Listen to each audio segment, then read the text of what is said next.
Welcome to the JD Bunkis podcast. Really great win for the Raptors last night. Leafs, more of the same. Actually, more of the same for both those teams.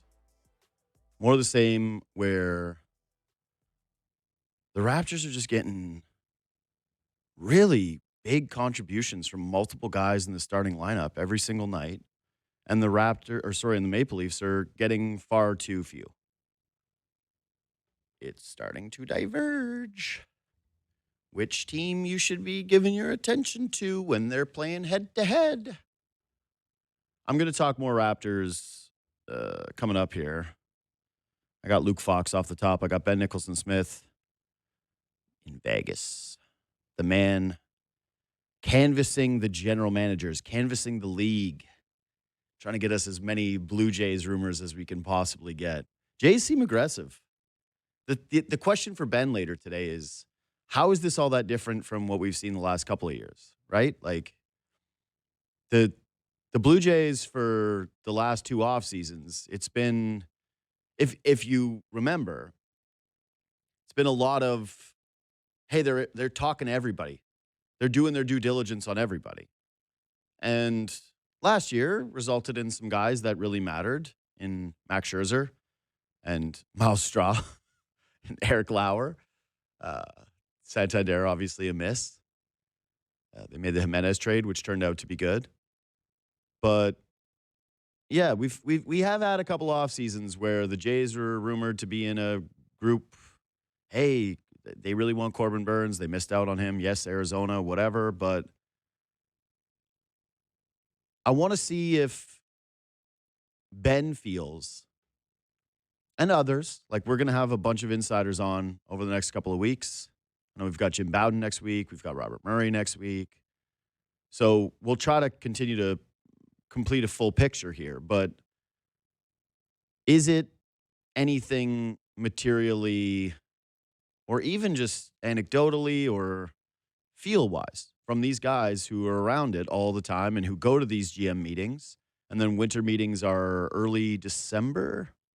Yeah, I think like the second week of December down in Orlando, Florida. I don't know why I did an accent for that. I don't think they have one there. Because I'm trying, as of right now, to remain, I think, a little bit guarded, knowing that this has happened before with these guys. Yes, they've landed big free agents. Again, no one's discounting the value of signing George Springer that one year, or Kevin Gossman, or even Hyun-Jin Ryu. But yeah, there seems to be quite a bit of competition with the big boys again, and we've seen the Blue Jays on the outside looking in on major free agents and have to go to the plan B. The point of curiosity is, do they actually hit on plan A this year, given that they've got a little bit more money to play with? They've got a bunch of contracts coming off the books in the very near future, not a lot of cost certainty beyond next season, and the momentum of being a team that made it to the World Series and looked really fun to play for. So that's coming up too. Again, Raptors, I got a lot of thoughts in the next block, but I wanted to start with this because, yeah, I did Leafs talk last night, and I've got a few questions for Luke about the general sentiments around this team and the vibe in that room and what they're doing. And I'm at a loss with the Leafs. I'll be honest. It's tough to do the post-game shows right now because there's very little to hang your hat on. You want to see them build a bit of momentum. You want to see them build something positive.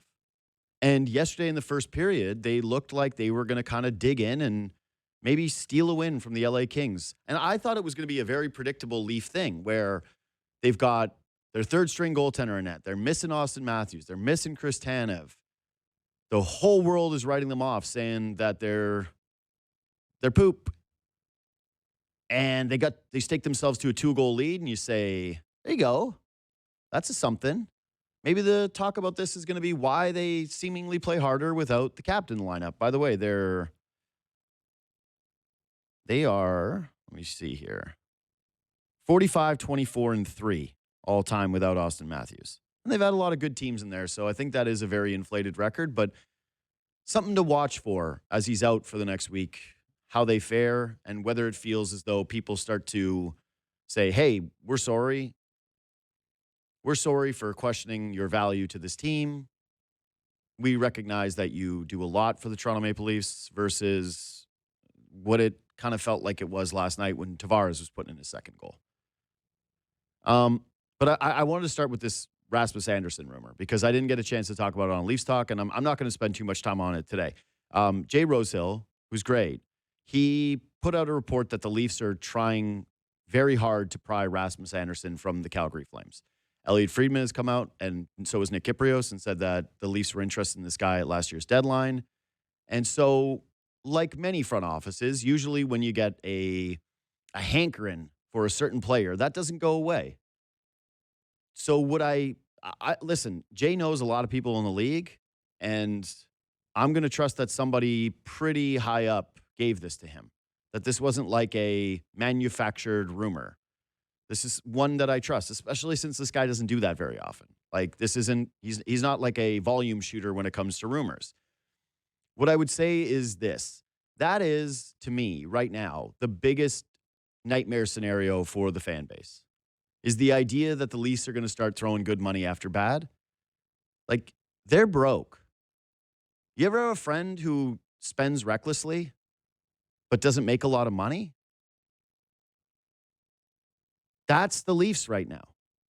That's what you do not want. Is, hey, just put it on this credit card. Whoa. You have another credit card? Maybe take that one away. Maybe cut that one up. They're already in debt. They're in debt and they're applying for another credit card? That doesn't make any sense to me. I will say this. It's hard for me to envision this actually happening because, first of all, Calgary has not wanted to deal with Brad Treliving. It's similar to what is going on with Dubas and Toronto. Like, there's probably a reluctance from both sides to make deals with one another, and I think that extends to the Calgary Flames.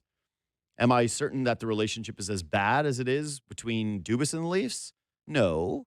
But every person that I've talked to about this that knows a thing goes, no, it's something. So I'm taking that, and I believe in that. Is there a price that would blow Calgary away where they would say, yep, you know what, we'll do that today? Maybe, and probably, right? Is another team going to offer an Easton Cowan level prospect for Rasmus Andersson at the deadline? A rental player who is going to essentially have you over a barrel to get a new contract? I don't think so. I would have a very hard time believing so. I've watched a lot of Rasmus Andersson. Here's what I feel when I watch him. He's fine. He's good. He's all right. Do I look at the Leafs right now and say, man, if they had Rasmus Andersson, that would really balance things out? No, I don't. The only way that would make sense if it was a challenge trade, Leafs roster to Flames roster, something with more cost certainty for the Flames moving forward. But that doesn't make sense either because the Flames want to bottom out for a draft class that has two guys at the very top that people view as franchise-altering players. So, yeah, maybe they would be in a rush to remove a positive piece from their team, but they don't want to take anything back that's going to help them right now.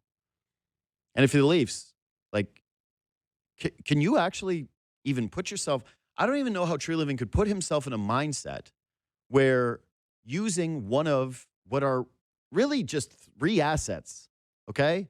He has Easton Cowan, a first-round pick in, I believe, 2028, and Ben Danford, who every scout, former scout, guy who tracks this stuff has told me is solid, but not an A prospect, not somebody that's like a monster needle mover for other franchises. Like, again, they're broke.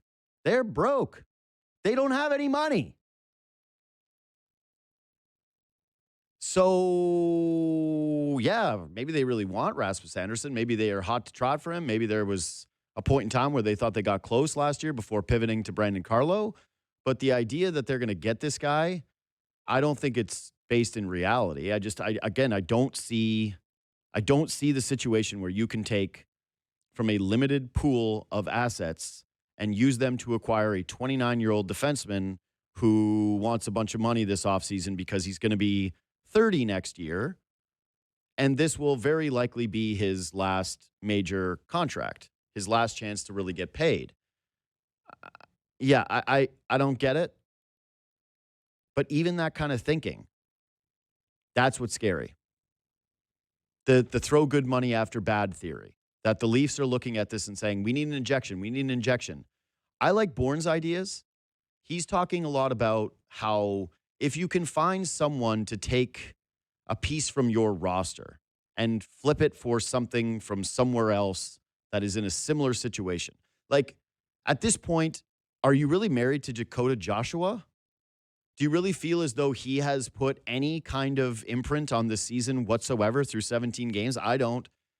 I don't know what it is that he's supposed to really do.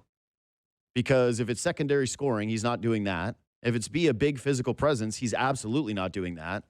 He's not noticeable. He's just not. At least, again, I said this on Leafs Talk last night, at least with Matthias Michelli, every once in a while he makes a beautiful pass. Yeah, are there a lot of flaws to his game? Can I absolutely see why he was scratched for more than half of a season? I can. Oh, I can. Oh, I get it. But he, to me, is at least delivering somewhat on what the idea was around the player. So if you're doing something like that, right, fine. But at this point right now, based on what you are seeing from the Leafs, there should be a restrictor plate on what you can do in a trade.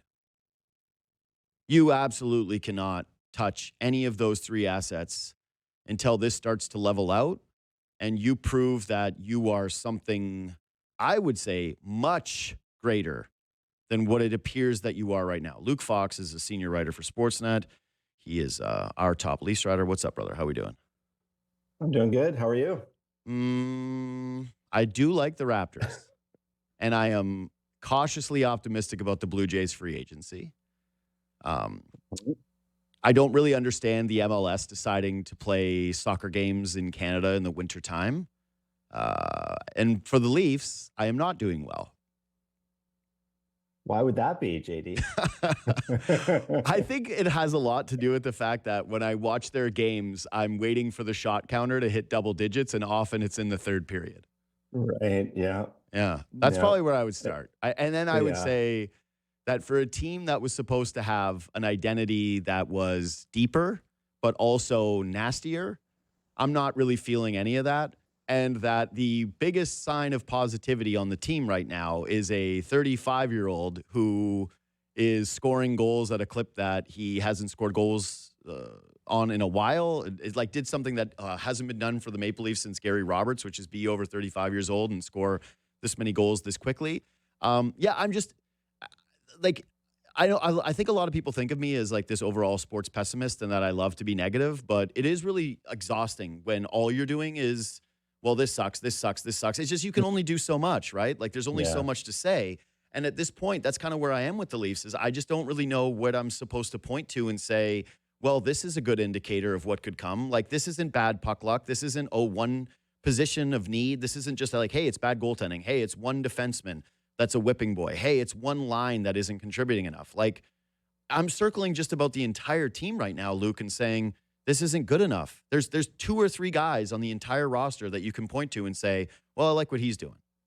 Yeah. It was way easier when you could just focus. Hey, the power play is not working. Let's talk about the power play for 20 minutes. And yeah, there's too many holes in the boat right now. And you have to talk big picture because they're just leaking oil all over the place. 4 losses in a row now. They're dead last in terms of goals against in the league. Their special teams are struggling.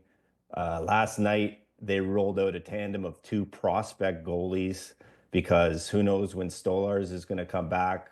Who knows what condition Joseph Woll is going to be in, both in terms of game shape and in terms of mental state when he comes back. And now, the captain's gone. And underneath all this, there are some fantastic stories. I think Nick Robertson and Bobby McMahon have played some of their best hockey. I think John Tavares has been absolutely on fire. And if you were to flip his age with Macklin Celebrini's age, we might be talking about John Tavares for Team Canada. He's been so good and so consistent. And then William Nylander is just tearing it up and is at a career pace when maybe we thought he already had his best career year. He's been phenomenal offensively. So you have these great things going on, but you can't talk about them for very long because the problems are so deep. And this team that came into camp thinking it was a contender, thinking they were going to prove everyone wrong and say, well, yeah, we lost Mitch Marner, but we're deeper and we're still good defensively. And we have one of the best tandems in the league in net. We'll be just fine. Thank you very much. They're a mess right now. And the other thing is the spirit of the group is low. Their confidence is low. So they have to turn it around quickly or it's just going to fester. Well, that's where I actually want to start because there's a few things there that I want to pick through, but I will start with that one, which is you've been around this team a long time. And I think that to describe them as sort of up and down emotionally at times, that's certainly been the case over the years.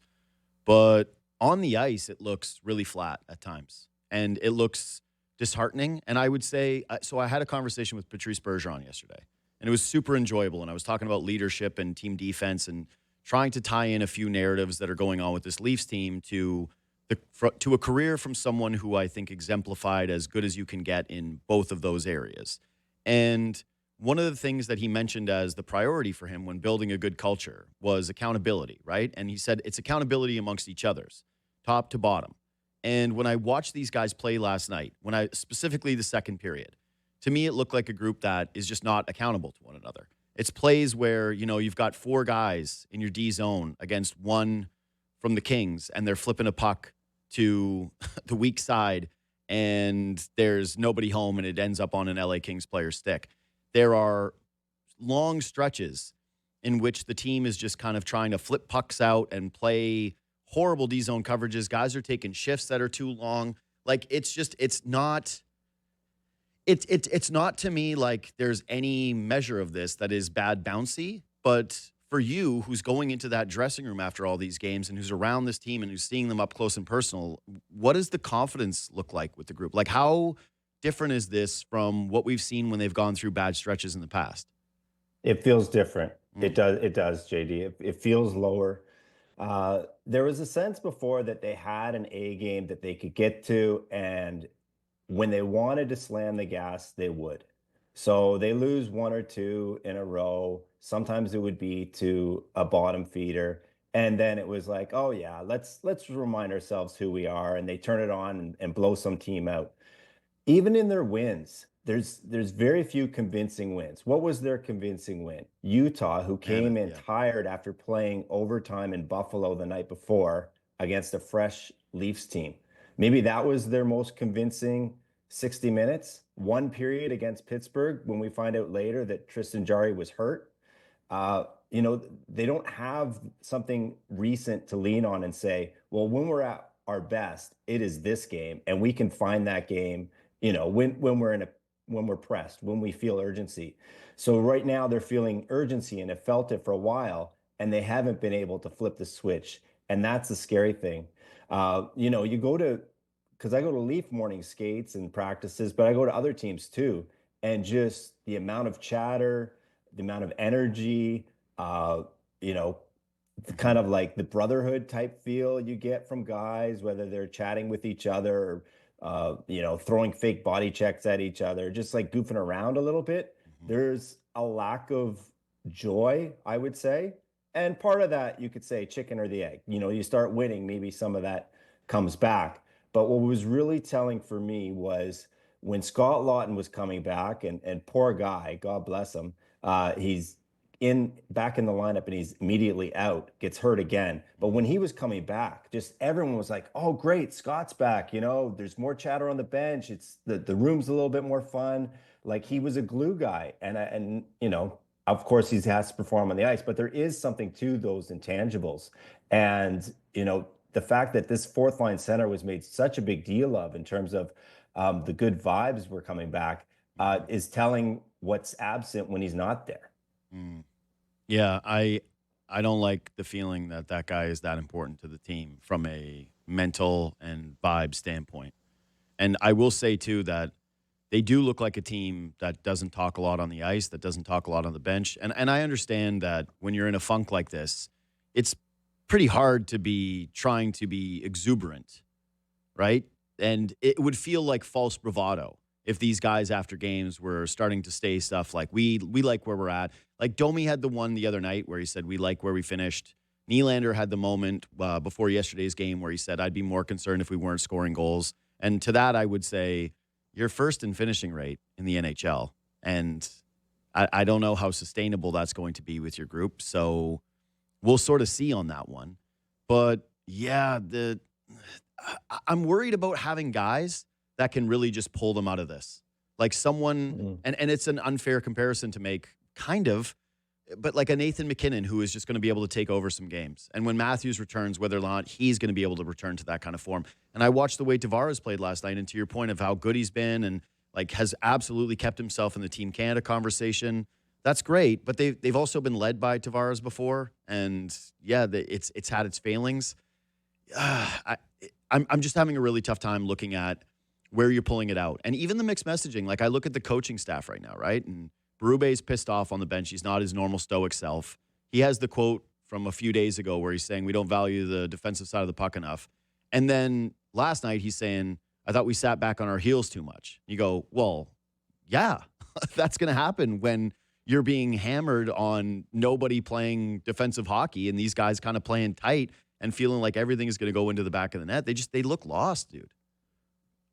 Yeah. I can't argue with you, JD. Yeah. So it's like, so how did they get found? Right. That's where I don't know. And it's a $1 million question. So, you hope the health of their best goalie, their best defender, their number one center, all that helps. But the other thing is they just got to dig themselves out of this. So, Chicago's flying right now. They look pretty good, but they're a beatable team. For sure. This is a team that is still just turning the corner in terms of a rebuild. Like, go out on the road, get a win, start feeling a little bit good about yourself and the skid. Like, it's going to have to be baby steps, they're just going to have to work, because I don't think, I know some fans think a coaching change is going to be the answer, but that's not coming. Not in the near term, not at all. And a trade would be ridiculous right now. So it's on the guys in the room to figure it out. Now, I do think they defended a little harder, played a little better against the Kings than they did against the Bruins. In the first. Yeah, in the first. Yeah. I know, but firsts have been a problem. Yeah. Firsts have been a big problem. Yeah, baby steps, I guess, right? Like they'd allowed the first goal in 8 of their last 9, I believe, before last night. Yeah. So if we're talking about baby steps and reasons to be optimistic, that what you just said there about Chicago, that's actually it for me. Is if you look at the Leafs, I think it's next 8 games. These are their opponents: Chicago, Montreal. I think they get Columbus twice, Washington, Pittsburgh is in there. I'm missing somebody, but it's not a murderer's row of opponents. It's a very weak slate over your next 7 or 8 games.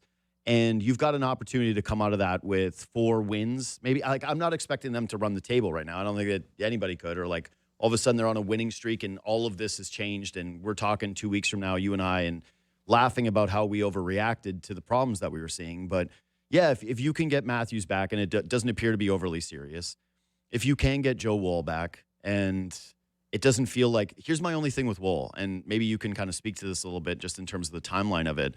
He's playing games with the Marlies.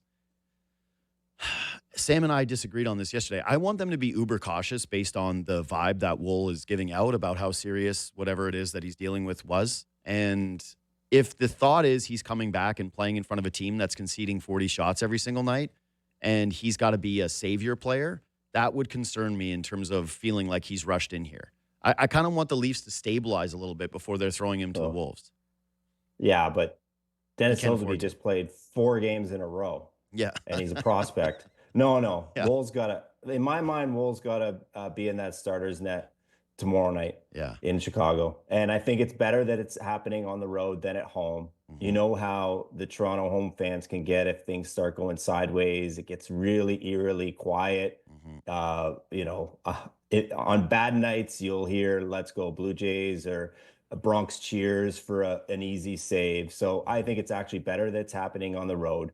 He last played Wednesday in a matinee for the Marlies. So he's had enough rest. I think it's go time. If that was the Sammy's position, I guess I agree with him. Yep. They have been cautious, JD. Yep. They gave him a month to go sort out whatever the personal matter was. They gave him 2 more weeks before he had to talk to anyone, any reporters. Then they gave him a bunch of time with the Marlies to try and get his groove back. And he's been in Leafs practices taking NHL caliber shots. Like, it's time. I mean, if not now, when? Like, what do you get? You're going to wait till they're in second place in the Atlantic, and then, okay, now Joseph Woll comes in? No, it's time. They need him. Stolarz needs him. You guys are right. Okay? Like, this is a professional league, and if he's playing in the Marlies, then it should indicate that he is ramping up and he is getting ready. I think this, to your point about the Bronx cheers and the atmosphere and starting on the road and all this different stuff, is like, as much as I think everybody looks at this group and says there are a litany of problems and that doesn't come down to one thing, the thing that Leaf fans flip on the quickest is the goalies. It is. It's one of the hardest places to be a goaltender in the NHL. I've talked to pretty much everybody who's ever played here in that position, and they all kind of say the same thing, including Ed Belfour, who was like, man, when I first came here and it was off to a tough start, it was hard on me. You can feel it in the crowd. And now in the social media era, too, you look how quickly Stolarz went from being one of the most popular Maple Leafs to even the very beginning of the season where he gives a quote about how they've got to be better defensively or whatever, and everyone's backing the quote, to he has a couple of weeks of subpar play, despite being someone that we all agree is not supposed to be a number one goaltender who plays 60 games in a season, and the narrative that's around him right now. It's just like, God, you're right. You got to play the kid, and if he's ready to go, you got to put him in the net. It's just, I could not have designed a worse circumstance for him to be returning to, where people are looking at him to all of a sudden turn into prime Patrick Roy and backstop a team that is, again, playing some of the worst defensive hockey that you will ever see in your life.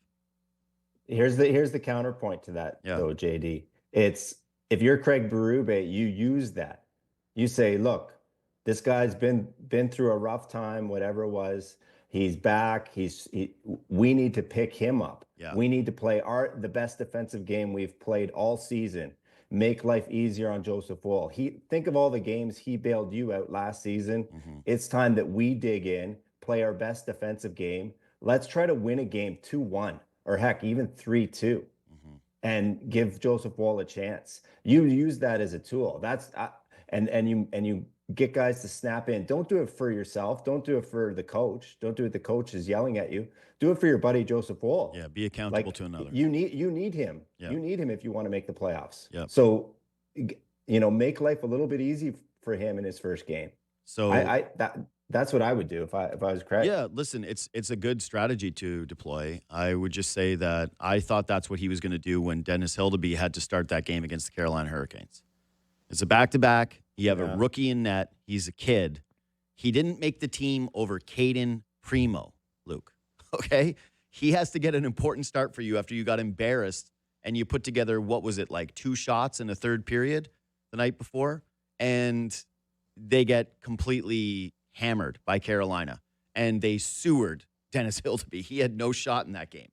So you've already kind of, I think you might have already played one of those cards. Maybe not to that degree that you're talking about with Woll, but we've seen that example very recently where you would have thought they got to have an A-plus defensive game and really focus on that side of the puck. That was, by the way, the game after they had all those discussions about we don't value the defensive side of the puck, and Tavares called their game immature, all these different things, and boom, you end up getting that result. Anyways, one positive thing that you did touch on, it's like the Robertson and McMahon of it all, right? Robertson, I think, not necessarily a dip in play. He kind of looks the same to me, but dip in production. McMahon was really awesome to start that game last night. And this is a player who's been very up and down. And there's a bit of a similarity with the Robertson thing, right? Where people are looking at this stretch and saying, all right, are we really going to get fooled again, right? Like, that's an undertone to any of this. With McMahon, I feel the same, where he's had these hot stretches. He scored 20 goals last year. People get very high on him. And then he'll go through those stretches where he disappears. To my eye, I think that it's been more physical and it's been more engaged than it has been in years past with him. That he's using his size better and seems to be figuring that. All of a sudden, he's figured out that he's like 6'3" or 6 foot, whatever the hell he is. And I'm pretty optimistic about where his game is moving. I'm curious if you feel the same way or if you're still looking at this more as, hey, show me this over 25 games. Well, both. I'm encouraged, but yeah, he does. He's streaky. He's proven that. Like the way he ended last season was concerning. It was a massive goal drought to end the season from a 20-goal guy, and the playoffs were overwhelming to him. Mm-hmm. So Berube and Trey Living had a chat with him over the offseason and said, "This is how we want you to play," and they really stressed the physical side. Basically, they want him to be a little bit more like Matthew Nyes, but on line 2 or line 3. Mm-hmm. Left winger, power forward, first in on the forecheck, use your speed because his feet are awesome, and play more direct lines, and you'll get a bunch of goals that way. And he really took that to heart. He lives out, like, he's from Alberta, but he spent the whole summer in Toronto working out with the staff, and tried to really dedicate himself to getting better. I think he was probably a little bit humbled by how he performed in his first postseason because he was hurt the previous postseason, never played, and he's in a contract year. So there's pressure on him, just to keep his career alive, to try and make a little bit more money for his Mm-hmm. family, and set himself up. And in addition to contributing to the Leafs. And he's been given lots of opportunity. And the way he played in Boston, the way he played last night, I'm encouraged. And I think the staff is. It's just, you got to see it. He can't disappear. He can't start disappearing. And I actually asked him after the Boston game, like, you seem a little bit more physically engaged and your production's up. Is that, is that a coincidence? Or he's like, no, that is hand in hand. Mm-hmm. When I feel like I'm throwing the body around, I also open up more space for myself, which leads to chances. And I think we saw an example of that last night. So, it's encouraging. Let's just hope the guy keeps it going. The other two guys that should be thinking the same way don't have the same speed. Like, that's the one advantage to McMahon's game, is that when he's flying down with space, it feels like there's a lot of pressure on the blue line or whoever's defending him to be able to make He turns a play. guys. Yeah, He makes them turn. Yeah, exactly. And it's like, what's the NFL saying? If he's even, he's leaving. With if it's a wide receiver with a DB, if he's even, he's leaving. That's the way that it feels with Bobby McMahon too. But I would say that right now, of course, there's so many things to clean up that it feels bad isolating individuals. But I don't know if they could have gotten a worse start for Nick Roy and from Dakota Joshua, probably even more Joshua, because, again, he's a winger and he's supposed to provide some secondary goal scoring. If you're talking about two guys that I thought were going to come in here and kind of play desperate, kind of play physical, I've seen none of it, to the point where Dakota Joshua, if they said that he was a healthy scratch, I would go, yeah, that totally makes sense to me. I don't know if there's anybody that's up front that is contributing less, if I'm being honest. And this is a team that's had like Sammy Blais in the lineup. This is the fourth line yesterday that I looked at and I went, what happened to the depth of this team? And right now, it's hard not to circle that group of three guys and say, this was a miss.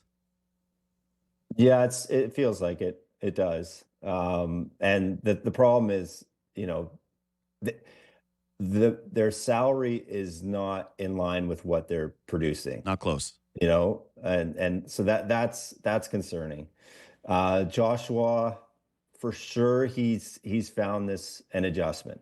So it's new city, new system.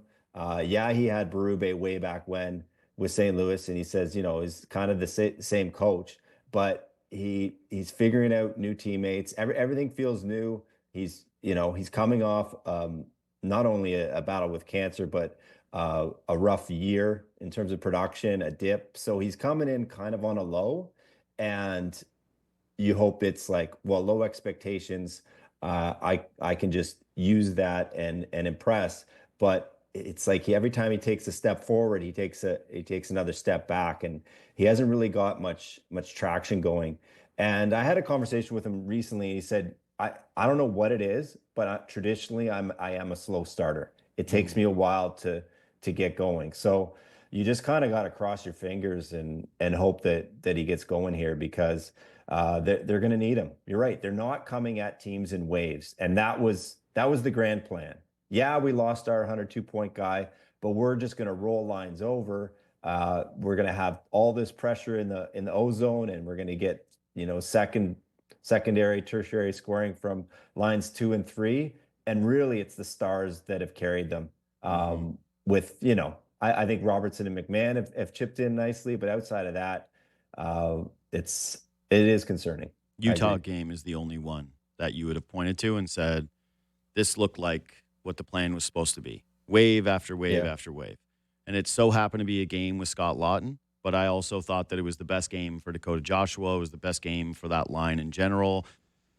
They need to find that, because I just don't think that, based on the way that they play in their D zone, they're going to have more waves where the puck is in the other end. And this whole idea that they can get away with shooting the puck under 20 times in a hockey game and expect different results, I don't think is going to work for them. Again, Luke Fox, senior writer for Sportsnet. Thanks for making time, buddy. Always appreciate it. All right. Have a good one, JD. See you, pal. Thanks. Dig themselves out of the hole. So, okay, those are the positives then. You've got a weak schedule over the next 8 games. Somebody pointed this out to me. I can't remember what his name is, but I'll give it some merit. They haven't had a road trip, like a real road trip.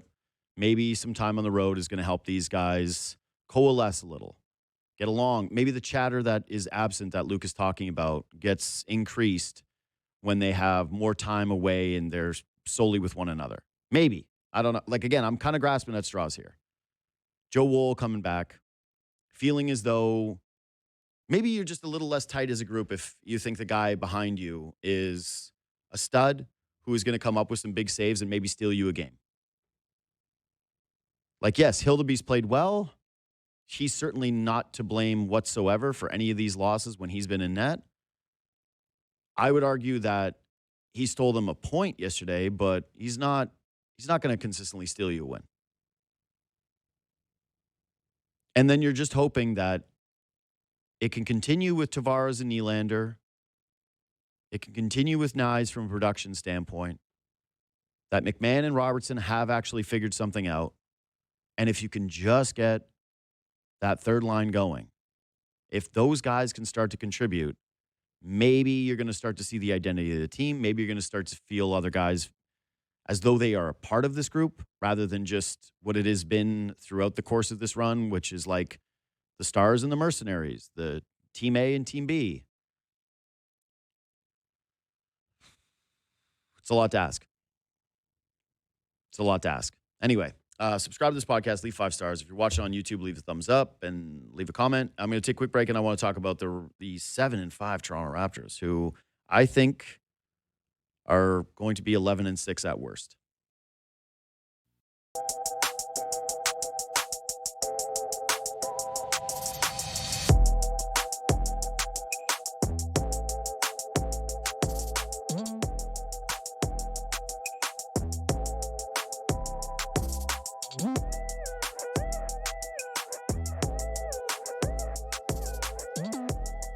Raptors are 7-5.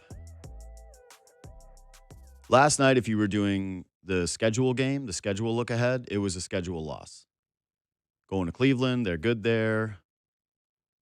Expectations for these two teams over the course of the season or entering the season were quite different. Cavs are supposed to be a group that's kind of clearly a step ahead, the middle of the Eastern Conference, which is sort of where the Raptors are supposed to sit. It's loud there. They got Donovan Mitchell, who's red hot. They got Evan Mobley. They don't really have any guards right now. Ball is hurt, and so is Darius Garland. So there's if you're a Cavs fan, you're looking at that game and going, well, we feel good about where we'll be in a month or whatever. But if you're a Raptors fan, that's a significant win.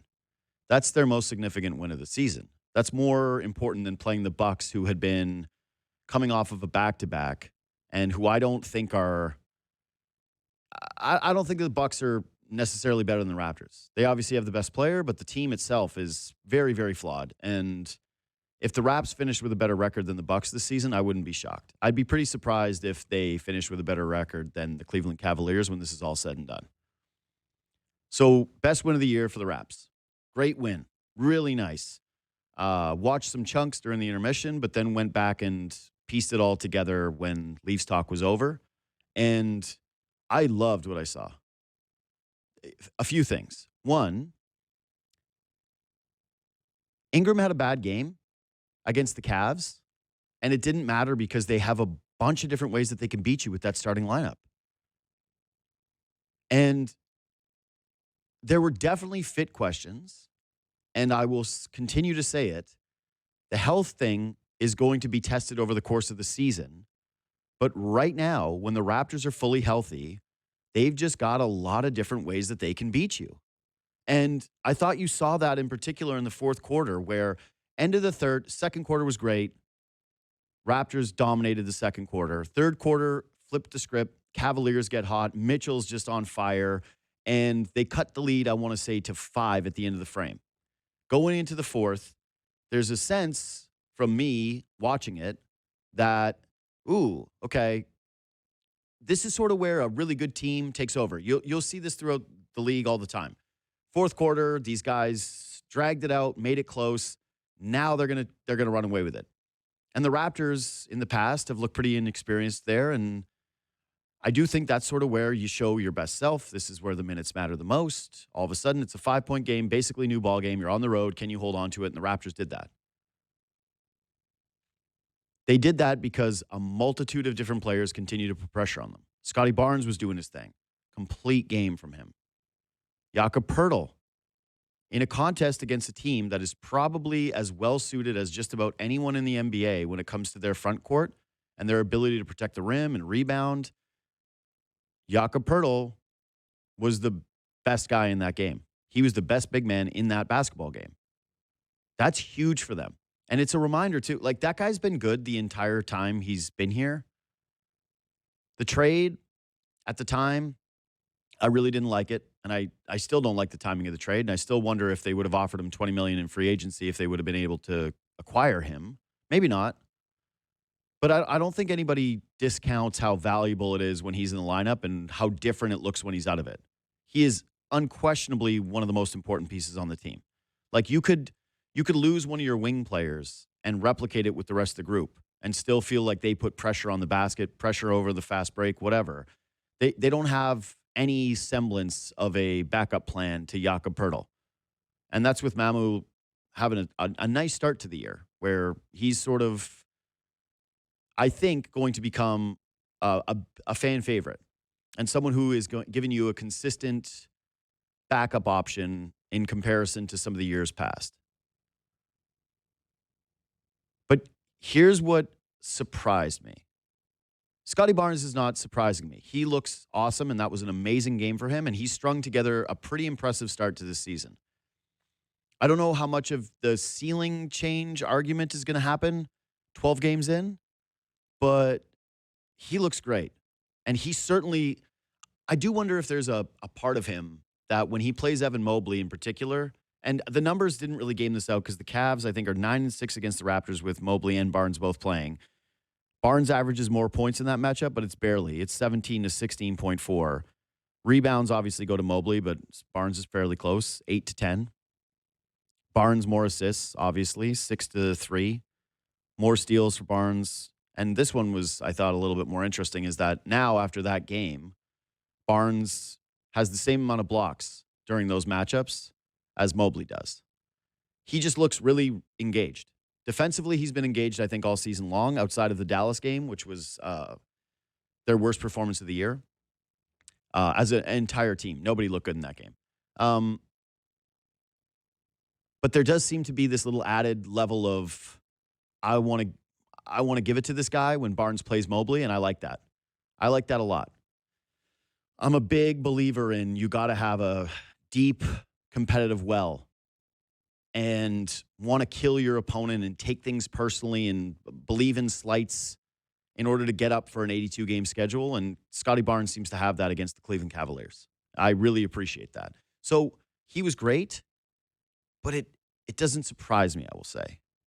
The thing that is surprising me, if anything, about this Raptors stretch is how good Quickley has looked over the last few games. He's been awesome. Really, really, really good. Another guy who puts pressure on the rim, another guy who plays great in the open floor, another guy who can just do something that a lot of these players can't, which is hit that pull-up three in transition. I think his playmaking and his vision have improved from what I've seen from him in the past, and that includes what I've seen from him playing from the Knicks. And he seems very bought into the role that he has with this team. And if quickly as this, that's big. I knew Brandon Ingram was going to be able to score. Everybody does. Brandon Ingram scores in his sleep. I knew Scotty Barnes was going to be a complete player. I don't know if he's going to be a leader yet. I don't know how consistent it is. I don't know what the ceiling is. There's a lot of different questions with Barnes, but they're not going to be answered over the course of a short stretch at the very beginning of a season. I know Jakob Poeltl is a reliable big man who's great in the pick and roll, who does a great job defending the interior, and who means a ton to this basketball team. I don't know necessarily what the bench is going to look like over an 82-game season, what it's going to be if one of these other guys gets pressed into a larger role because of an injury. Those are question marks. I know what RJ Barrett's game is. I know what he looks like at his very best. And I would actually say that he's been one of the better Raptors this season, just in terms of he looks, I've said this before, but he looks like he's taking things personally, and he's been great. Quickly is the one where I had my greatest doubts, and I would say that I still keep those doubts. I had fit doubts with some of the other guys, but ceiling questions with Quickly in terms of being a starting point guard in the NBA on a team that's trying to win, that was a big we'll see. And yeah, he was contrasted against what I thought were, some pretty lacking outside of Donovan Mitchell guards on that Cleveland Cavaliers team right now. But he was awesome. He kicked their ass. He is just he plays with a tempo right now that very few guards in the NBA can when they're healthy. And so I'm really encouraged by this start. And I will say this too. Be prepared. Be prepared for the Raptors to become a bigger story in the NBA, and a lot of think pieces about them to be doling out over the next couple of weeks, because I didn't put their schedule in front of me, but it's bad. Like, they have one game against the Sixers, and then the rest of it is like Nets again, Wizards. It's a bunch of crud. It is some bad teams. Raps have a real opportunity here to get out to, I think, 11-6 at worst. They could absolutely be 12-5. And you're going to see the rest of the league and the rest of the people who cover this start to throw the Raptors into, hey, where do they actually land in the Eastern Conference's landscape? Because, yeah, long season. Some teams like the Cavs are going to get healthier. The Knicks just lost Brunson. I said this to close last show, or 2 shows ago with Bobby Marks. My feeling with the Raptors is that the ceiling has changed in the Eastern Conference because there's not a lot of good teams. That the flat parity era of the NBA has officially arrived. You are really feeling that in the Eastern Conference. The West still has Oklahoma City, where just like they're unearthing new gem after new gem. They're dominating teams. They should basically be undefeated. Denver looks great, but I don't think that they're on the same level of OKC. OKC is just a terror, a wagon. I don't think anyone's beating them this year. I think that they are going to walk to a championship and be repeat title champions. But the Raps in the East right now, it's early, but they look just as good as anybody. And one of my favorite things that you can look at right now is just betting lines when they're underdogs against an Eastern Conference opponent. That might not last for much longer, and I don't think it's going to happen over the course of this stretch. But they were valued again yesterday, and old Papa pounced on that because they're as good as anybody in the East. The way that they're playing, the fact that they're healthy, they're right there with anybody.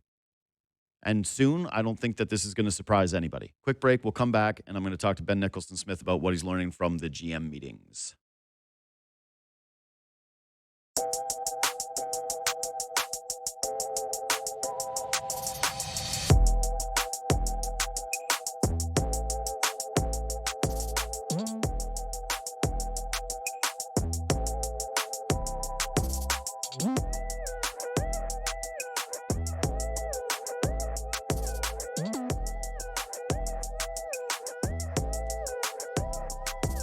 So one of my least favorite things about sports is the, well, actually, guy.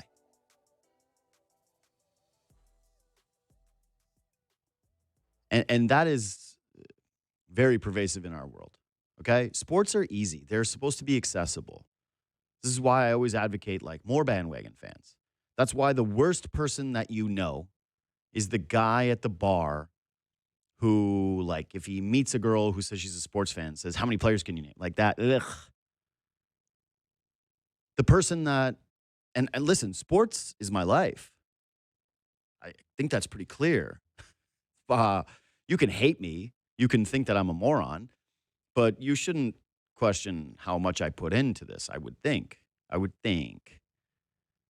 But one of the least likable personality types is the sports fan who's like, well, I actually know. And the thing is about the, you're like, okay. And the baseball voters did that yesterday. Baseball writers of America, you blew it. You did. It's okay. But a lot of you are well actually guys. And this is, there's well actually guys in every media group. But to give Aaron Judge the MVP when you had a switch hitting catcher who broke the record for switch hitting home runs, who caught and played in 159 games, 60 homers for a catcher, 60, and led his team to a divisional win. A team that, by the way, almost always stinks. And instead gave it to Aaron Judge. Well, actually stuff. Like, it's exhausting sometimes with you guys. It really is. It's so, was it a fun debate? Sure. But baseball has this cool momentum right now, right? Like everybody's kind of in. Everybody watched the World Series. This city loves baseball, and markets get hot for baseball when the teams matter. And there's just like this sense where you get it. And this is the way that I'm interpreting the vote from the Baseball Writers of America. That they're doing a thing where they're going, well, actually, you don't know how good Aaron Judge actually is. We get it. He's really good. He could win MVP, the American League, just about every year. It's sort of what you saw in the NBA last season, which is, yeah, Nikola Jokic was the most valuable player. He's the best player. He had the best stats. But the NBA writers got it. That it was a Shai Gilgeous-Alexander year, and he won MVP. His team was the best. He was the best player on it, and he did something special. And there was, of course, a, well, actually, case for Nikola Jokic, and I made it at times. But they got it right. And the baseball writers didn't. Flat out. Ben Nicholson-Smith, he joins me now. He is a writer and a senior writer for the Blue Jays. Did you vote for Cal? I did vote for Cal. Attaboy. You know what? So it would have been an awkward start if you voted for Aaron Judge after that over. Well, we probably would have spent a lot more time discussing this if that was the case. Yeah. But, I mean, I get it. Aaron Judge is amazing. Yeah, everybody gets it. Like, it's not like, oh, my God, this is the upset of the century. Right. You know, it's not like anyone voted, I don't know, for, Tyler Heineman, with all due respect. Yeah. Aaron Judge is a very viable MVP candidate. So, yeah, I just think that, as you said, it's a catcher who hit 60 home runs, and don't overthink it. I just didn't want to overcomplicate it too much. Yeah. So I thought if a catcher is hitting 60 home runs, it's going to take a ton to overtake him as the number one player. And I did talk to people in the industry too. And some people, some people who, make these decisions for a living, some people who are, high ranking executives, coaches, managers, that kind of thing.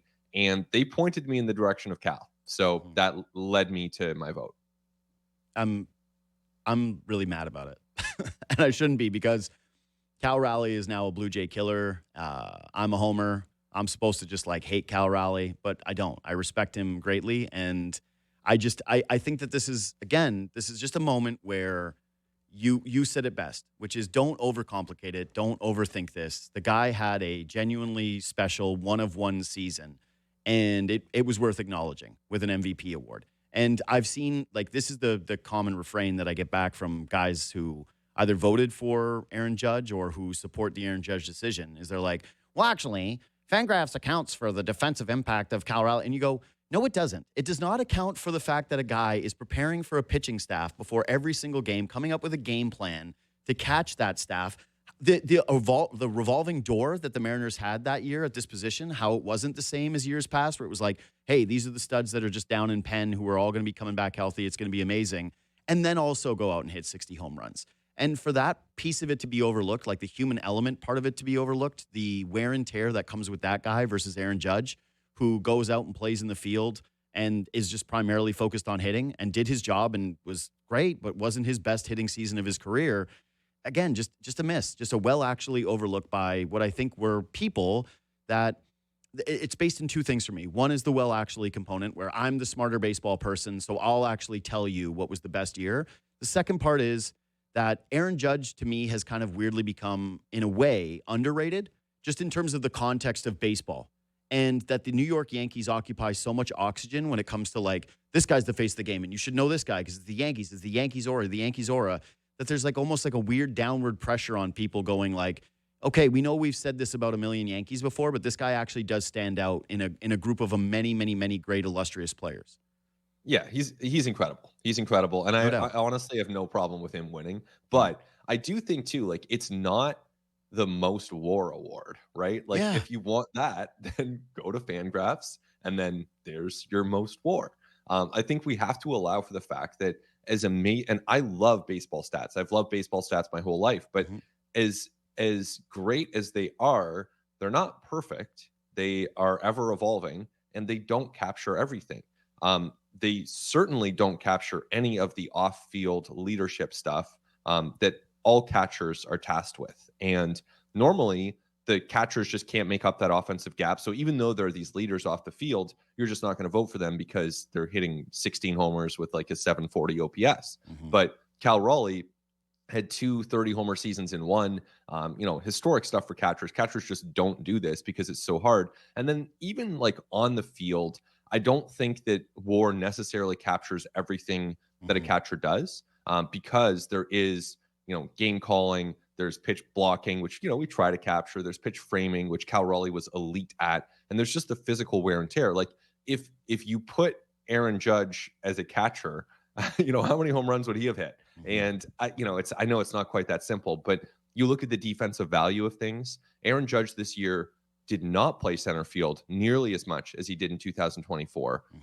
So he's an amazing player, and I have no problem with him winning at all. But I do think Cal was the better player this year. So, again, we can continue to say this without feeling like it's denigrating Aaron Judge in any way, because I think everybody at this point understands the greatness of that player, right?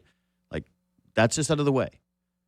To me, and this is kind of like the last thing that I'll say on any of this, is like when I looked at Cal's season and I looked at the All-Star break, for example, when he, at that point at the All-Star break, he was leading major leagues in home runs and everyone was looking at it. And what was the discussion was, well, this probably isn't going to be sustainable. He's not going to hit that many home runs in the second half. And he did it. He stayed the same guy. He didn't wear down.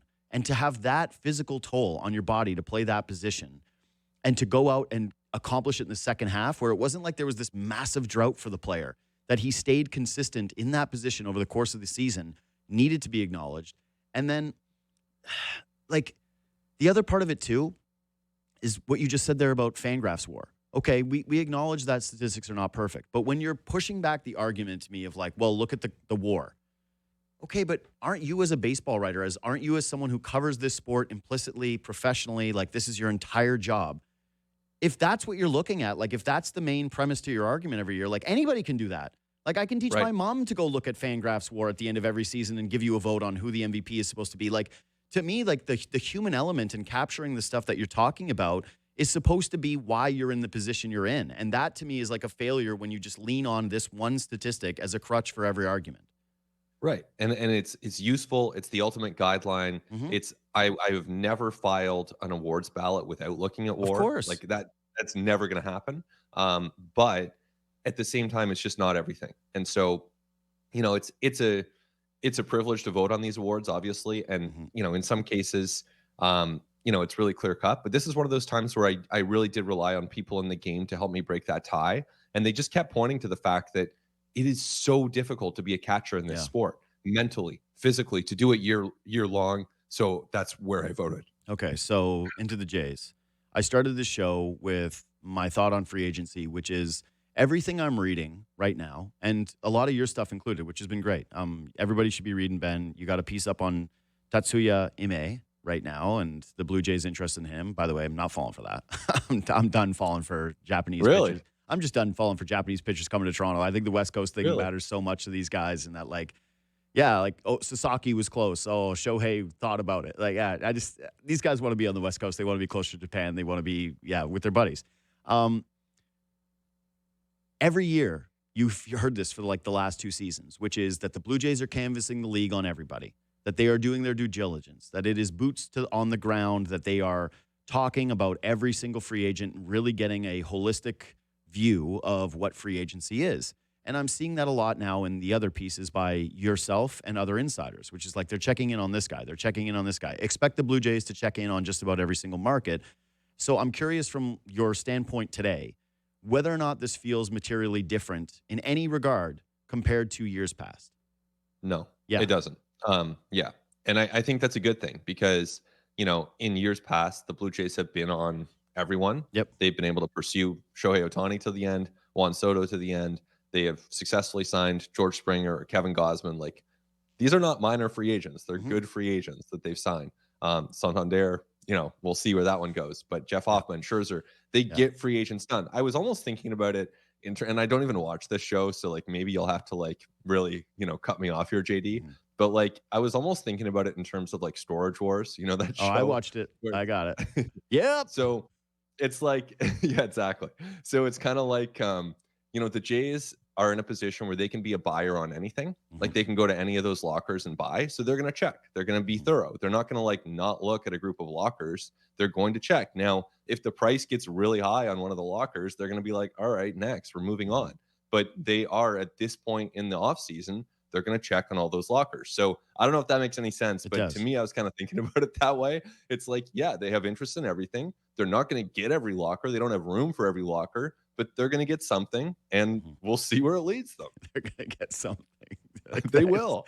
For sure. I think it would be pretty surprising at this point if the Jays ended up with getting skunked, or if this felt like the Brandon Belt offseason, right, where you're bringing him in and going, or even the Justin Turner signing and saying, hey, this is going to be materially different. My guess is that they will make a splash, that they will acquire one of these names that absolutely excites the fan base. The question, I think, is going to be how many. Okay, you made a face when I brought up the MA stuff, and you were like, oh, really, you're not falling for it? And you did just write a piece on it, so I'm not trying to, sewer the reporting there. Do I think that they will try to be competitive for this guy? Sure. Will they check in? But, yeah, so to extend the locker analogy, do you think that they're going to be with the final bidding group for this player? Does he stand out, I guess, amongst – because basically what it seems is that Ranger Suarez is their number one guy. That's kind of what I'm taking away from some of this stuff. And you maybe don't feel the same way. Again, this is just me reading tea leaves, all right? I do the tea leaf reading. This is news to me. So exactly. I'm doing tea leaf reading, and it feels like Ranger Suarez is the guy that they would be the hottest for in this entire market. Can you share why?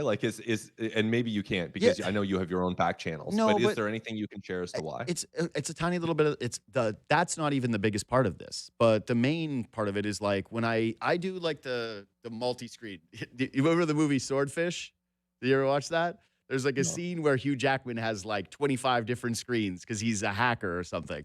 And that's me with the MLB insiders this time of year. It's I'm taking everybody's little information and I'm piecing it together, and then I'm putting it in my brain algorithm, which is what are the common tie lines throughout these meetings so far. And Suarez appears to be kind of the guy that they've been linked the most to, that they appear to be everybody across the board is talking about them being in the market. There's been a few, but I've seen stuff where it's he's not in there. And then you write the piece on him, and obviously they've been courting the Japanese market now for the last couple of off seasons. And I wonder if they've actually learned a few things from the pursuits of Sasaki and the pursuits of Shohei Ohtani, and if that will help them in this one. My sense is, okay, if we're talking about the idea that they're at all the lockers, right, and they're doing all the storage worry stuff, that they would maybe have a little bit more reluctance in terms of waiting on the starting pitching market to develop and have this guy be standing there only for him to turn around and go yeah, I'm actually pitching for the Dodgers next year. I'm going to the San Diego Padres or the Mariners.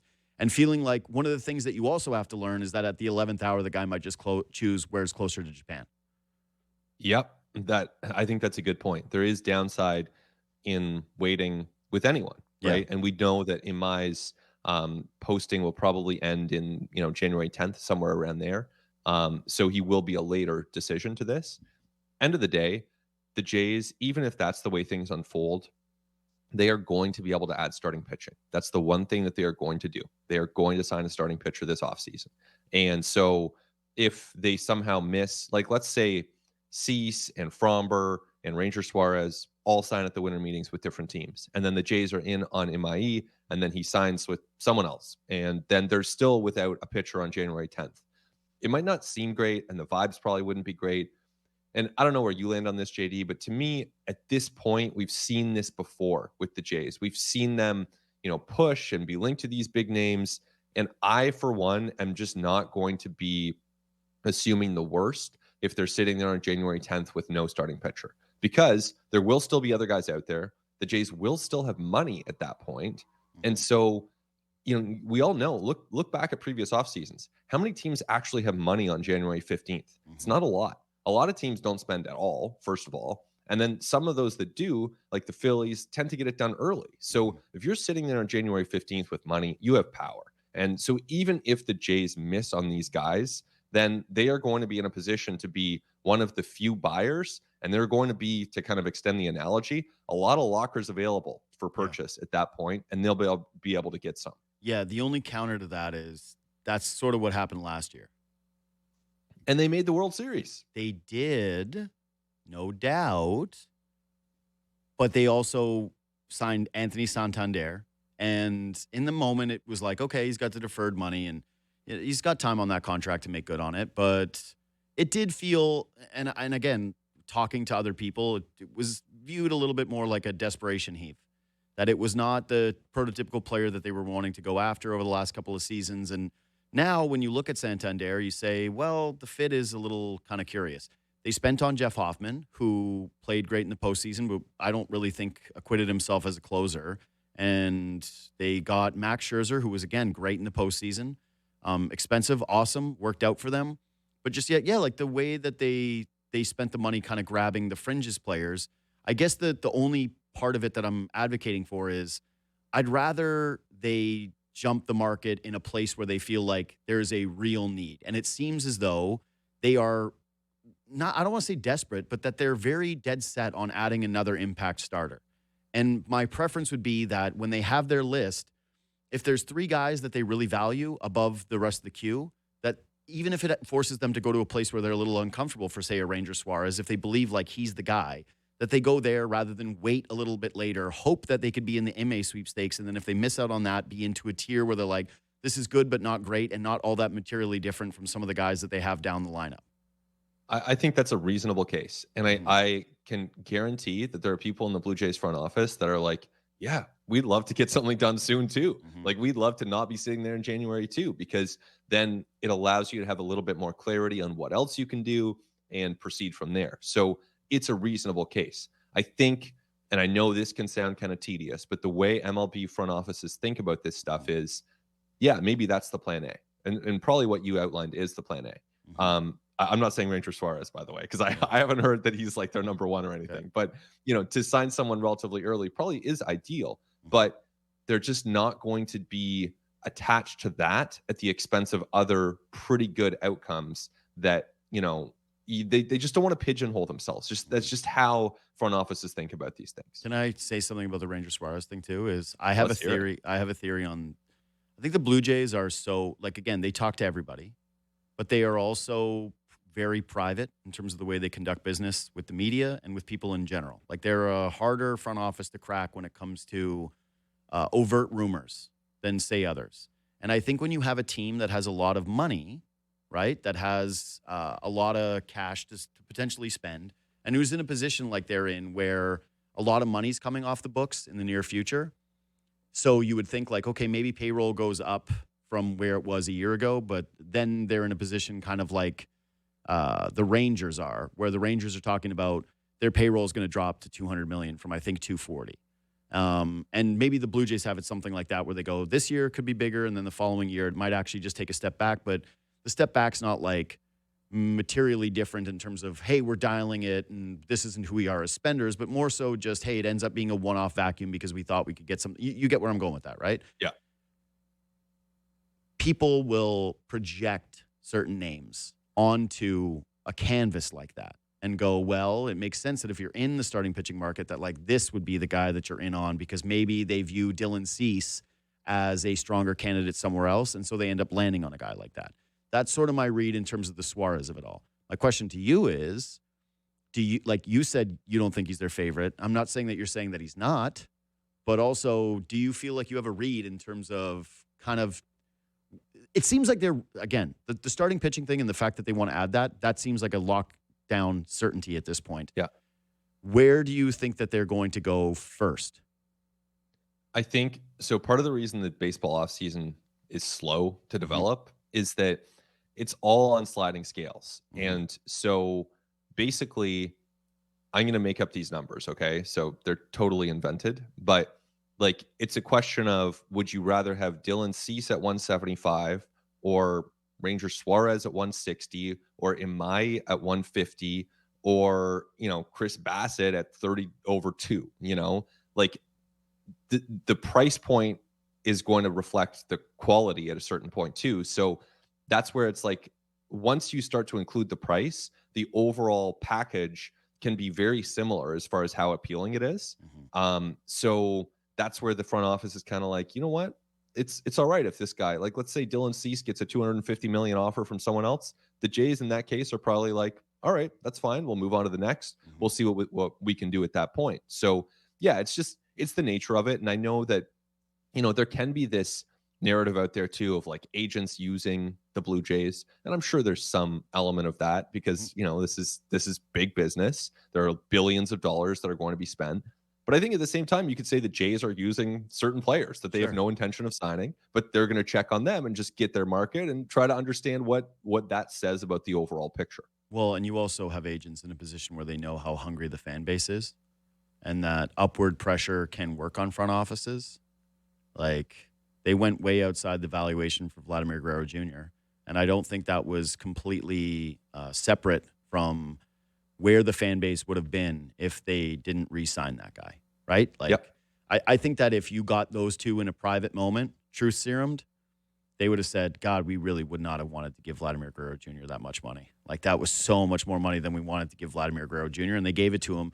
And I would guess that it was, again, pressure from ownership and pressure from a fan base in order to get that done. Not like that they don't think he's a valuable piece or that they didn't want him. It's just that, like, at that valuation, that's not what they would have had him on the chart.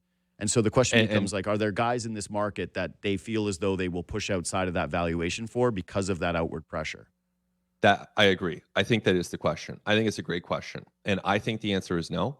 That's what I think. But maybe I'll be wrong. Maybe they'll go and, like, you know, well, is it depressing though? Yeah, because I actually don't think it is that depressing personally, because they have Vlad in place. Like, it's not like if Vlad was a free agent right now and everyone's projecting like a $450 million deal, I would say go to 500, get it done. He matters that much. I think that, you know, there are times, and I was saying that in spring, as you and I discussed, and I do think there are times where it's like, it's Vlad Jr. It goes back to the MVP thing. It's like, don't overcomplicate it. Get Vlad Jr. on your team. But I'm just not going to have that same kind of like edge to what I say when it comes to like Dylan Cease. I'm sorry. I just think that, and I don't think the Jays should either. So I actually think having signed Vlad Jr. with Shane Bieber already opted in, with the World Series roster in place, this is a very good team that they have. I don't think they have to have that same level of desperation. So I actually think it kind of lands true when the Blue Jays are like, you know what, we can be patient. We can see where this thing goes. I actually think they're in a really good position to do just that, because end of the day, there are only so many teams that are going to spend big. And the Jays, Dodgers, Yankees, Phillies, maybe Red Sox, but honestly, probably not even the Red Sox to the degree that they should, not the Tigers to the degree that they should. The Jays are in a great spot. So I don't think they have to push the desperation forward. I think they can let other teams come to them, and I think it will lead to a good team on opening day. So I agree with a lot of what you said, right? Like, obviously you're returning. Yeah, I do. I do agree with a lot of what you said. I guess the difference that I have is if they're treating the starting pitching market like that, I'm fine with it. Okay. But also it seems to be that that's the area where they're discussing sort of maybe this is wrong, that they're kind of prioritizing making sure that they land a starting pitcher before the other areas because they've got depth in the outfield, they've got some depth in the infield, and they would look at this and say, we think we can piece some of the other stuff together. Whereas with the starting pitching market, once the top group is eliminated and you have to take like a significant drop down, that's sort of where the problem lies. Like when you threw out the Chris Bassett example, right? Like the 2 years of 30, whatever. Okay, I'm in the camp of I want all of everything, right? I'm in the greedy idiot camp where I'm like, well, why can't you get Dylan Cease and Chris Bassett? That's not dumb. Sure. I guess all I'm saying is like I am being dumb in the sense of like I'm like, yeah, Kyle Tucker and get also Cease and bring Chris Bassett back for the vibes, all this different stuff. The difference with the starting pitching is what I kind of outlined with their lack of certainty moving forward. Barrios at this point, I don't know what you're putting down in pen. Or if you Nothing. can put anything, exactly, right? Nothing at all. Correct. Kevin Gausman is a pending free agent. Trey Savage is going to be playing his first full season as an MLB pitcher. And as amazing as he's been and as much as I believe in him, that doesn't come with the same level of certainty. I'm sorry, it just doesn't. And so when you're projecting the starting pitching moving forward, it has to be with the mindset of not only are we trying to impact this group right now where we have what is a World Series window, but also try to take care of business for years in the future. And that's where I go to this starting pitching group that it does include the Ceases and the Suarezes of the world and the Imays and say, well, you kind of do need to land one of these guys because it's not just about this year. It's going to be about getting work done ahead of time and not being desperate a year from now where all of a sudden you have to put yourself in a compromising position for a pitcher that potentially you like less. I think devil's advocate, Mm-hmm. if you find the right 1-year deal, that can work, you know? And it's not, I do get the impression that their best case scenario is finding a pitcher that can be here for a few years and finding a really good pitcher. But, you know, Max Scherzer did help them get to the World Series. Yep. Like they were in on Max Fried last offseason. They were in on Corbin Burns. They end up with Max Scherzer.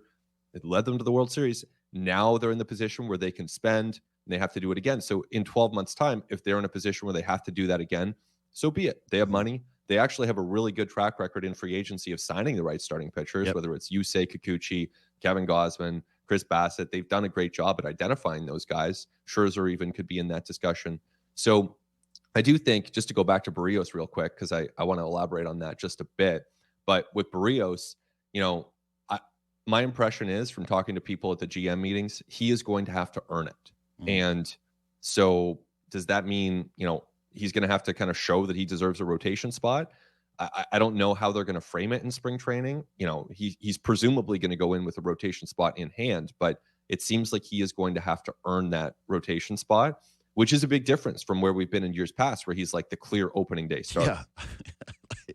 Pretty big difference, opening day starter to earn a spot in the rotation. Okay, to the starting pitching thing. This will be my last one on it before we move to some bad stuff. What's your read on the Shane Bieber silence? Because I texted you about this yesterday. Like, now Rosenthal has come out and thrown the speculation into the air. And I would say I don't view that really as any reporting, anything concrete, because, again, he's saying mostly that executives are wondering why a guy took $12 million when he could have gotten so much more. The thing that I don't get is the Bieber standpoint of this saying, okay, dude, you made a video when you returned to Major League Baseball. That was like a produced 13-minute story about your recovery from Tommy John. So why is there not one social media post of you just saying, hey, I'm stoked to be back in Toronto. I didn't want to be anywhere else, and I want to return. Like, what's your read on the silence? My read is that as of now, and based on everything that I've heard, the Blue Jays fully expect him to be healthy, good to go. They seem certainly pleased that he's back. He certainly seemed to enjoy his time here. So all that I'm taking at face value. I believe that, you know, the Jays expect him healthy. He's happy to be back. I can definitely echo what Ken and others have reported when it comes to this was a huge question that people were asking at the GM meetings. And Shai and I wrote about this in one of our pieces. But the number of times that I was asked by executives, by agents, hey, what happened there? What's going on there? Because people expected Shane Bieber to sign for a lot more than $12 million. That's what the industry was expecting. So that naturally leads to questions. Doesn't mean that there's some sort of conspiracy going on or anything like that. I just think that based on what we know, this is the decision he made. And sometimes there is information that we don't know, whether it's just, something in his personal life, whether it's something that we're not privy to. But I don't think it's anything bad. I still view this as a very positive thing for the Toronto Blue Jays. Again, it's $12 million. Like, I don't even want to say it, but even if he's hurt, you're not like, wow, this changes things. Like this, now they've lost this $12 million on the book. It's nothing. So even in the darkest of timelines in which he is just not healthy to start next season, or something has changed where he didn't want to show medicals, whatever, it shouldn't impact really any of your decision-making in terms of things that you would be in on or additions that you could make. And so exactly. Now, actual last thing is, do you get the sense then that they are prioritizing adding starting pitching over a bat? Yes. Yeah. Yes, they are. And I think I kind of see the case personally for adding 2 more starting pitchers. Like I kind of like the idea of just loading it. Yeah. Like just going really deep with your rotation. I think that there's a possibility they would add 1 traditional starting pitcher and then 1 maybe swing reliever. So, again, right. I mean, that's kind of an interesting possibility. Mm-hmm. One other name that they like and have interest in is Cody Ponce coming over from the KBO. Mm-hmm. So, but again, it's like a lot of teams are going to like Cody Ponce. He had a great season there. So I'm not saying that they're going to be, finalists there. Who knows? It'll take time, but they do like him, as you would expect, given how good his season was. Yeah. My ideal situation is that you do end up with one of the top arms, one of the top 5 dudes at least. And then you're bringing back Chris Bassett. And to my point about going outside of your valuations, Chris Bassett's actually one of those guys. Like, in order to keep him, you pay him more than what another team would for him to buy into that swingman role with your team, where you're like, hey, man, we know that you want to be a starting pitcher. We know that maybe the San Francisco Giants are willing to pay you and make you a starter. But what is the number to keep you here as that swingman role and that clubhouse guy? Because that's where you should feel comfortable going outside and saying, like, obviously this isn't what he means to the charts. This isn't what he means to the Fangraphs war, but this is what his value is to our group. Yeah, I like that. And it's so funny you mentioned the Giants, because that kind of reminds me, so many people, in the industry speculating already that Max Scherzer will end up with the Giants, just given that Hunter Mence is there, Tony Vitello, they all played together at Missouri. They love old guys. They love right. And then if Max were to go there, I mean, it wouldn't be that shocking if Chris Bassett did too. So that is speculation, to be very clear. It is industry speculation. This is something that people in front offices are wondering about, but it is speculation. Yeah, I'm terrified. This is a hockey analogy that I don't think that you'll get, but I'm terrified that they are very much like the Gary Roberts, Joe Nieuwendyk package deal, where they decide they want to finish their careers together somewhere, and if it's not both, it's not one, and that maybe they even take less money to pitch together somewhere. So that's just, again, that's my non-industry speculation. That's there we just go. all JD speculation. That's the time for it. Everything's on the table. What's the latest that you've heard on Bo? I think it's going to take time. His agents were obviously, they're at the GM meetings, and, the Jays like Bo Bichette a lot. I think that, Kyle Tucker too is a player that's obviously going to be of interest to the Jays, but and the Jays I think will be in on the top hitters. But I do think that if someone were to come up to Bo Bichette and blow him out of the water with a $250 million offer, like I think that he would probably take that. So you think he's going to wait it out and hope that a team gets desperate? Well, I don't know. I can't say that. I honestly don't know. Okay. I honestly don't know. But I just think that usually these things take time. And I think that we're at least probably a few weeks away from getting clarity there. Mm-hmm. And then so when it comes to Kyle Tucker, it's basically a fact or fiction thing where you're going, all right, are the Blue Jays checking in? For sure. But it's a different thing. If we're saying that they're prioritizing pitching, that's kind of the first thing that they're shoring up.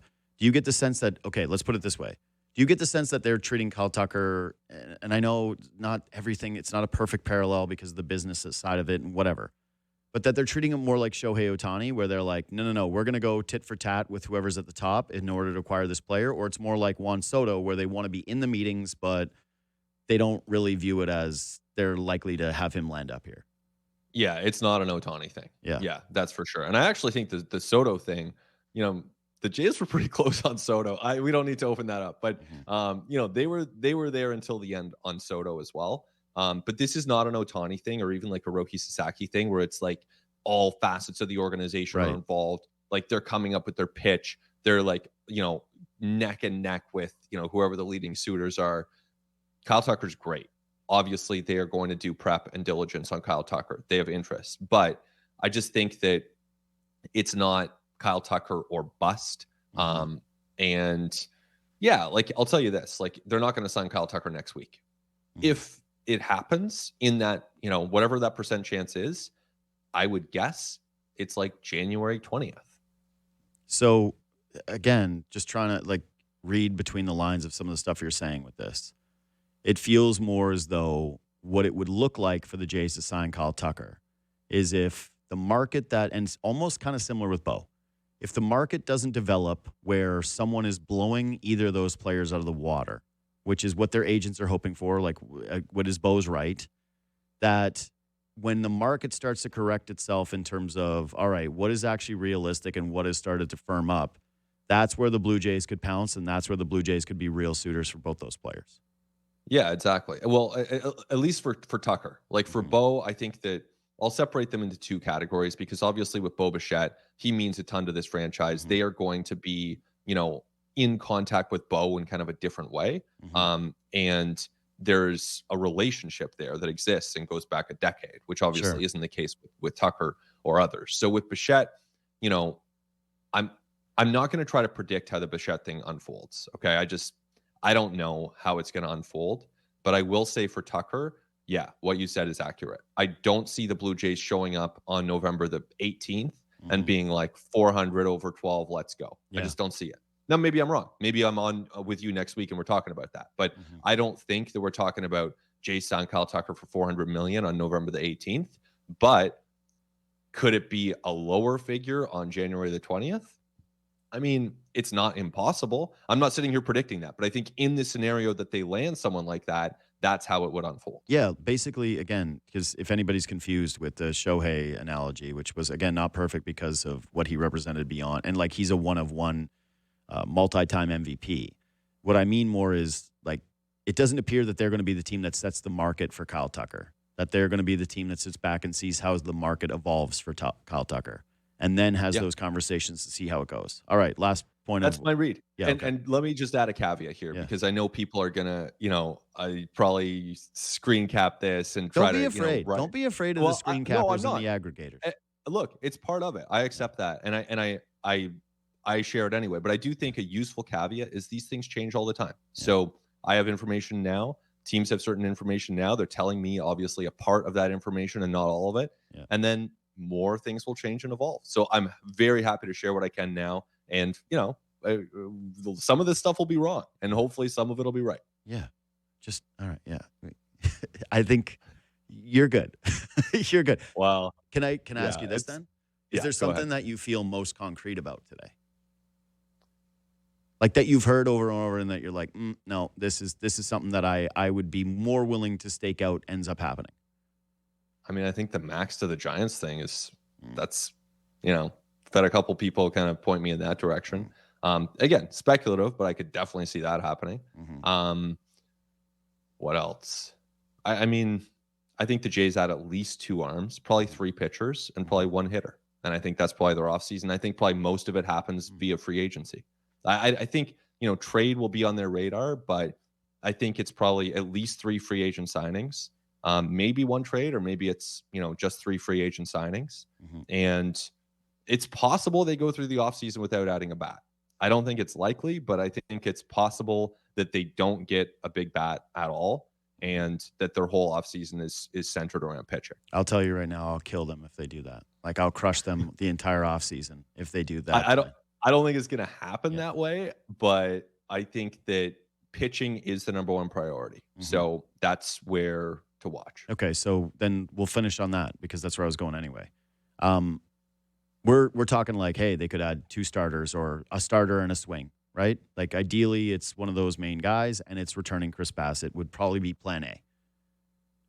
The third pitcher is a reliever, and the only piece of like tangible information that we got from Ross Atkins when he first spoke to the media was Jeff Hoffman's not married to be the closer. Edwin Diaz wants $100 million. They're not doing that. Everybody knows that. Like that's when we're talking about like going outside their valuations, I'm not talking about like obliterating them, which is what that would be. But are you getting the sense then that if they're going to be adding one relief pitcher to this bullpen, that it's going to be one that pushes everybody down, not one that fits into the back end, not like a 7, 8, 6 guy? My guess, based on the conversations I've had, is it is a 7, 8 guy. Mm-hmm. I don't think it's a 9th inning guy. Like maybe it's, I think there's a real chance it's someone who's, has closed before and has that capability, along the lines of like Jimmy Garcia has closed before. But I think it's more of a Jimmy Garcia than it is an Edwin Diaz, if I had to guess. Just looking at the Blue Jays history, right? Their entire history, 10 off seasons. This is now the 11th off season under Mark Shapiro and Ross Atkins. The most they've ever spent on a reliever, and they've only done this once, is Jeff Hoffman, 33 over 3. That's the only time they've ever gone multiple years on a guaranteed free agent reliever. So Chad Green actually is another one. But so Chad Green and Jeff Hoffman, like that's as extreme as they've gone. And remember, at the time of those deals, Chad Green is a setup guy. Jeff Hoffman was a setup guy when they signed him. So the Jays have never gone and paid the premium for a quote unquote established closer, even in their most lavish offseason in a decade on the job. So I do not forecast that is going to change right here and right now. I think that it is far more likely, based on their history of 10 years in this job, that they're going to sign a setup type reliever probably later in the offseason. But you never know. Jimmy was in December, so it could be earlier. But it's probably a setup type reliever on a 1 or 2 year deal, someone who slots into the 7th or 8th inning. You think that could still be Sir Anthony Dominguez? Maybe. Yeah, but doesn't it say kind of something that there's not more conversation about him? I mean, I don't think it says anything. I don't think the lack of conversation says anything because it's Sir Anthony Dominguez and, Kyle Tucker's still out there, Bo Bichette's. Like, I just not exciting. It's not like, oh, wow, they're really linked to him or they've had a lot of conversation. You're not establishing any of your budget in that area before you're figuring out the other stuff. And even just to pull back the curtain, it's like, for me, when I go to the GM meetings, I'm not like, let's figure out the Sir Anthony Dominguez market. You know what I mean? And I think that's probably true for, I don't want to speak for Ken Rosenthal. I don't want to speak for anyone else. Yeah. But, there are probably other questions that reporters are trying to answer. Yeah. All right, Benny. Good stuff. We'll talk to you again soon. Thanks for doing this, man. Sounds good. Thanks, JD. See you, pal. Ben Nicholson-Smith, senior Blue Jays reporter, writer, all things for the Toronto Blue Jays, and of course does the excellent At the Letters podcast. So quickly off of that, my reactions to it. The Blue Jays made the World Series last year. Yes. Congratulations to them. Everyone was thrilled with the ride. People are going to acknowledge that, as everyone should. But I really don't like the idea that, okay, well, last year, then free agency, they landed these guys who ended up having an impact. Like, okay. I think that there's a pretty strong case to actually be made that if they had done better in free agency, that might have been the difference. Scherzer was awesome for them. Hoffman had real playoff moments. Santander was a total miss. And throughout the course of a lot of the season, Scherzer was absent. And there were long stretches where we were talking like, hey, the Blue Jays' best offseason moves were Miles Straw and Eric Lauer. And I don't look at this team and say, don't worry, if you don't do anything, you'll be right back there.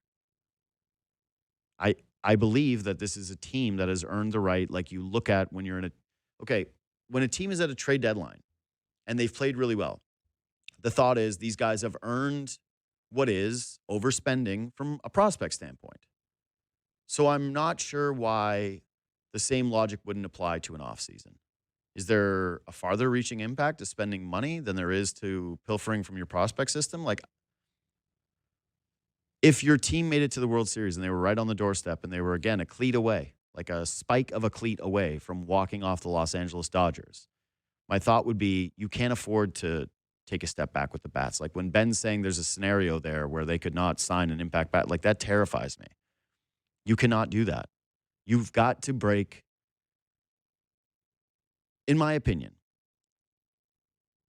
the idea that this should embolden them to stick with valuations more and that they should be more cautious because it resulted in, again, one playoff run versus the sample that we've had beforehand doesn't really sit well with me. They've got to add one of those impact bats, primarily Bo, I'll be honest. Like, yeah, there's a case for Kyle Tucker, but I will stay in the Bo camp because you have the relationship there. And so the likelihood of you being able to return him or think that he has that excess value, I'm just more interested in focusing on what is, to me anyways, more of a reality. And Kyle Tucker, if that ends up happening that way, where the market does not, there's not a market created for him that takes the Blue Jays into uncomfortable territory and they could land him, that would be amazing. I think that's the only consolation prize to missing out on Bo. But it's basically, for me, you got to have Bo return. And if it's not Bo returning, then it's got to be Kyle Tucker. And that a down pivot plan that includes a swingman bat and having an infield of just like, okay, well, Barger's at third and Clement's at second, and that's your infield. That screams negative regression for me personally. All right, let's take a quick break. Let's come back and hit what we missed.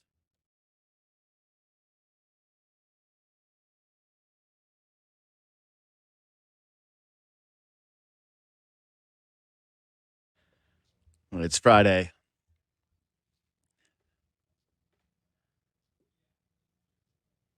Enjoy watching the Leafs this weekend. I'm going to close quickly with this. I didn't leave a lot of time here because I tried to pick as much from BNS as I possibly could. And again, I have Robert Murray next week and Jim Bowden next week.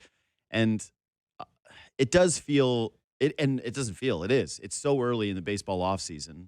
And with this group of players, it does appear that it's going to take a longer time for markets to develop and that we're going to be having these discussions through December, maybe into January. And maybe part of this is just the way the Leafs have looked and the feeling like the Oklahoma City Thunder are actually becoming the Golden State Warriors, where they'll just be dynastic and that nobody's knocking them off. But the Blue Jays, maybe it's Major League Soccer deciding to go right up against every sport in the city and play soccer in February. But yeah, the vibes are low. And there's one thing, and people are sad about it, that the Blue Jays lost. And they're, again, smile because it happened or whatever that saying is. Yes, yes, yes, yes, yes. But the Blue Jays have an opportunity through free agency to recreate the excitement around their team that was there during the postseason. Like, if you bring back Bo Bichette and you add a Ranger Suarez and you add a Ryan Helsley, who I know wasn't very good, but I'm just saying like that kind of an arm. People are going to be pumped up. And you don't want to have any of the conversation turn towards, did this team do enough, and have people doubt them. You want to keep that excitement level peaking and have people go, okay, it's time to turn the page, rather than, hey, we took a step back. That's all I would say. Have a great weekend.